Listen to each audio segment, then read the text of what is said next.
Australia, we need to talk about revenue. Future challenges like tackling climate change, fixing aged care, and making childcare affordable and accessible will all require more government spending. On October the 6th, the Australia Institute's Revenue Summit 2022 will bring together economists, academics, policy and taxation experts at Australian Parliament House in Canberra to discuss revenue-raising options to meet Australia's growing public spending needs. Keynote speakers include Rod Sims, former chair of the ACCC, Dr Richard Dennis, and Sally McManus, secretary of the ACTU. Tickets are strictly limited, so head on over to australiainstitute.org.au to book your early bird ticket today and save $50. We're telling workers, be happy to get what you're getting, and if you ask for more, we'll either punish you workers with some unemployment or we'll punish everybody with some inflation. Yeah. But our profits are our profits and they can't be touched. One for Mum, one for Dad, and one for the country. And there has never been a more exciting time to be an Australian. Budgets are about choices, Fran, and you show what you value through the choices you make. This is coal. Don't be afraid. Don't be scared. The Treasurer knows. I want an economy that works for people, not the other way around. We'll just end up being a third-rate economy, a banana republic. Just follow the money. G'day and welcome to Follow the Money, the Australia Institute's podcast that explains big economic issues in plain English. I'm Ebony Bennett, Deputy Director at the Australia Institute, and today we are going to talk about Australia's economy and what share of the economy is going to workers via wages compared to the share that goes to business via profits. Cost of living pressures are biting hard, putting the federal government under intense pressure to make genuine progress on wages growth at its upcoming Jobs and Skills Summit. But at 2.4%, wage growth is still less than half the rate of inflation. Almost 2/3 of Australians now expect a cut to their real income this year. I was surprised to see the strength of GDP growth in the first quarter. Are businesses actually getting a bigger share of the national income than they used to? Well, PK, the answer is quite simple. Yes, they are. Yeah, when you say, can the economy afford it, I just put it in the reverse. Australians can't afford to go backwards if they're on these low rates of pay. This is important because as we approach the federal government's Jobs Summit, the Australia Institute's Revenue Summit, and the federal budget in October, there's some pretty fundamental disagreements on just who's winning and who is getting left behind in the current Australian economy. To help us unpack all this, I'm joined by economist and Australia Institute Executive Director, Richard Dennis. G'day, Richard. G'day, Eb. So, firstly, Richard, why is it useful to talk about the share of national income or GDP, and are those things different? Yeah, look, they are, but the shares really matter. You often hear people talking about growing the pie and how we share the pie. Imagine if you had two kids and you were giving one of them twice as much pocket money as the other. Yeah. And the one that was getting the least was saying, gee, the other's getting a lot more pocket money than me. Oh, don't worry about that. Don't worry about the share, So we always think about shares and the profit share and the wage share of the pie. And yeah, there's small but technical differences between, GDP and national income. They don't really matter in understanding the existence of the pie, but we need to understand that, there's a lot of data floating around, and if people want to kind of cherry pick, then they can. But what the data makes very clear, all of the data, is that the wage share of national income has been declining. And the profit share is doing very, very well. Yeah. And those trends have been around for quite some time, particularly the declining wage share, and that's a real problem. And if we want to fix that, and I do, but it's a democratic choice, if we want to fix that, then we're going to need to change some things, because we've been told for years if only unemployment was low enough, wages would start to grow and the market will fix it. Yeah. Well, we've got record low unemployment and real wages are in decline. So if we left it to the market failed dismally. Yep. It's now up to us. What are we going to do about it? All right. Stuff that we're talking now is wage inflation, which actually kind of is counterproductive because people just say, well, I'm not going to do stuff. But if we really want to get long-term wage growth, we've got to get our productivity up. Some businesses, some sectors are doing very well. In the main, that's going to be around mining and resources at a time when commodity prices are going through the roof. But if you look across the mainstream of business, if you look at what's happening, particularly 98% of all businesses are small business, and cafes, restaurants, retail stores who've been struggling to keep their doors open. The other thing worth noting is that the industries with the biggest rises in the latest quarter were construction and manufacturing, with miners down the bottom, with the smallest wage rise.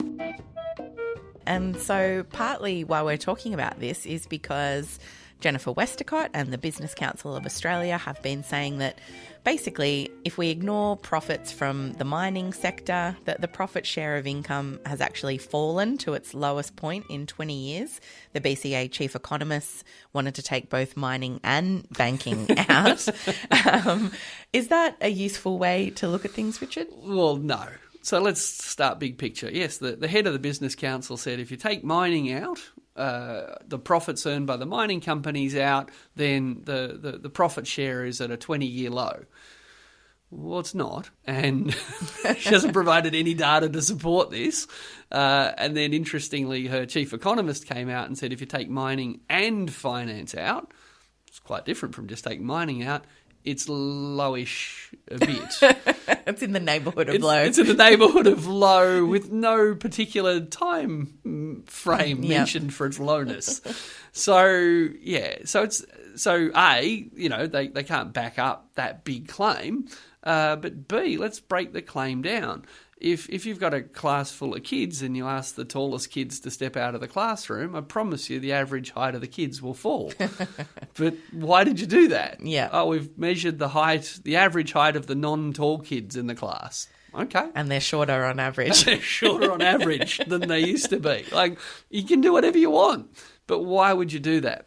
And why would you then say not just take mining out, say take mining and finance out, which is obviously another very profitable industry. Now, but if you kind of take them at their word, if the mining industry is so profitable that it's the profits that are being earned at the moment because of the war, Russia's invasion of the Ukraine pushes up energy prices, so the price that foreign gas companies make selling Australian gas means they're making record profits. If those profits are so big that they're distorting the national data, if they're so big, if the BCA is saying the profits of mining are so big we should ask them to, we'll exclude that from our analysis, then we should take them at their word and say, okay, so something so interesting and big and important is happening with the mining industry that we should treat it different. Yeah, because presumably it's quite hard to distort Australia's national economy. Yeah, exactly. With one sector. Yeah, but it is happening. And they're saying this distortion's so big that we should exclude it from the data. I think, no, it's so big that we should tax it differently. Yeah. And, so really, in saying that we have to exclude mining from the national data to have a national conversation, I think they're proving we need to have a different national conversation, given that mining is that profitable and given that the profits in that industry aren't driven by the genius skill of the people that built the mine, but by the fact that Russia invaded Ukraine and pushed up the price of gas, for example. It's not like the mining industry has massively increased its productivity or brought in new innovations that make it better at mining. That's right. So an economist called this a windfall profit. And windfall profits taxes make a lot of sense. And, we had Joe Stiglitz in Australia recently saying it was a no-brainer. We've heard former Treasury Secretary Ken Henry call for one. We've seen the former head of the RBA, Bernie Fraser, call for one. We've seen the former head of the ACCC, Rod Sims, call for one. These are not radical people. But, let's be clear, they all agree with the Australia Institute that we should be having a windfall tax here. And, again, if we're going to exclude the most profitable companies when we're analysing the profit share in Australia because they're so profitable, then we should treat them differently in the tax system as well. Profits are actually up considerably at the moment. Sales are up as well. all the indicators for business are actually good. If you said, well, workers should continue to have real wage cuts and pay for an inflation problem they didn't cause, I think that that's morally bankrupt, and I also think it's economically illegitimate. I mean, you're basically saying it's okay then for this continual transfer of wealth to businesses away from people. So the Australia Institute really did seek to kind of test these BCA claims, and you've more or less said there that the data doesn't back up what the BCA is saying. What does the data show? What's happening to workers' share of... So we went through kind of all of the publicly available data to try and find some evidence to support Jennifer Westacott's claims. We can't find it. We've asked her to provide it, and no one's seen it yet. Maybe it's lurking out there somewhere, but I doubt it. I think that there's a reason her chief economist didn't repeat the claim. But what the data does show, I think this is the key bit, is that the wage share of GDP, what's going to workers, is declining, and it has been declining for some time. So it's not in people's imagination that they feel like things are harder. No. And of course, this is borne out by different bits of research that we've done and others have done that sort of show the same thing. So we know that wages aren't growing as fast as prices at the moment. We know that. That's why we've measured real wage declines. Wages have grown at their fastest annual rate since December 2018, but at 2.4%, wage growth is still less than half the rate of inflation. This is the largest real wage fall that we've seen in many years, and it's likely to get worse before it gets better. We know when we look at the national accounts, if we kind of break up what's been happening in the national figures into what's been happening for workers and what's been happening for firms, we see there that when we decompose what's happened to recent growth, most of it is going in the form of profit. And of course, we see it every time the companies are announcing their bumper profits at the moment and the enormous dividends they're posting out. And if you go to the annual reports of companies, you'll see that their prices are rising faster than their wages, and you'll see that their profits are rising far faster than their wages. So all of the data, micro and macro, sort of supports the logical and obvious conclusion. But just like there were people running around saying we can't be sure that carbon dioxide is causing climate change, we've now got people running around saying we can't be sure that it's price gouging and profits that are driving inflation. Yeah. Well, we can be. All the data points in the same direction. Excellent. In the 1960s and 70s, workers often used to receive more than 60% of the national income. That's now fallen to less than 50% in the most recent March quarter national accounts, and that is around the lowest point ever recorded. All this, I guess, comes in the context of unions and organisations like the Australia Institute pointing out that real wages are falling and that workers are going backwards. The BCA has accused unions of creating, quote, an us versus them narrative with its focus on profit. What's the BCA ultimately trying to do here? Well, it's just saying, why would we focus on the share? Why would we look at the fact that I'm getting a lot more cake and you're getting less cake? That's just creating division. Isn't it better that you have some cake than no cake? Stop your envy class war by pointing out that I'm... winning the class war. Winning the class war. Exactly. This us versus them, it's like the data is quite clear and there is a distribution. If the people working at Coles and working at Woolworths get a nice big pay rise, then the shareholders of Coles and Woolworths won't get quite such a big dividend check. That's just maths. That's how it works. And of course, Coles and Woolworths don't want to say that if workers got a higher wage, then we'd get a lower profit.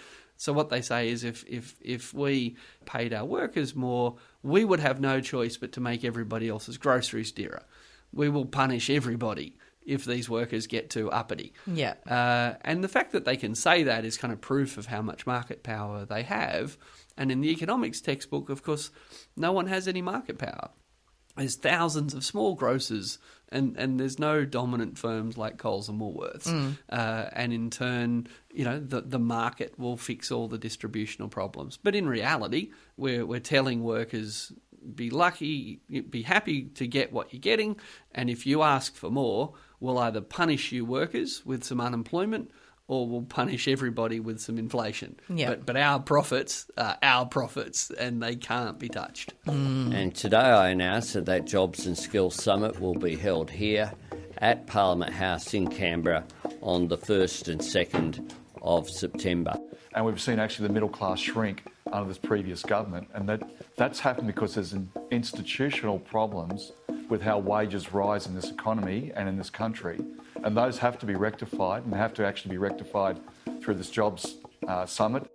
So, Richard, we're only a few weeks away, or maybe less than that now, from the Jobs Summit.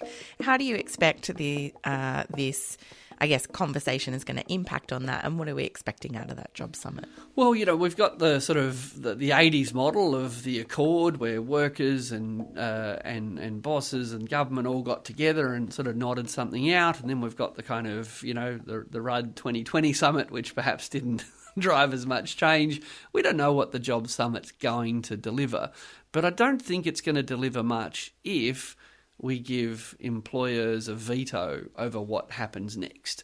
There's a lot of talk about, we have to come up with something where the employers and unions and government are all happy, but that's not what Parliament is. Yeah.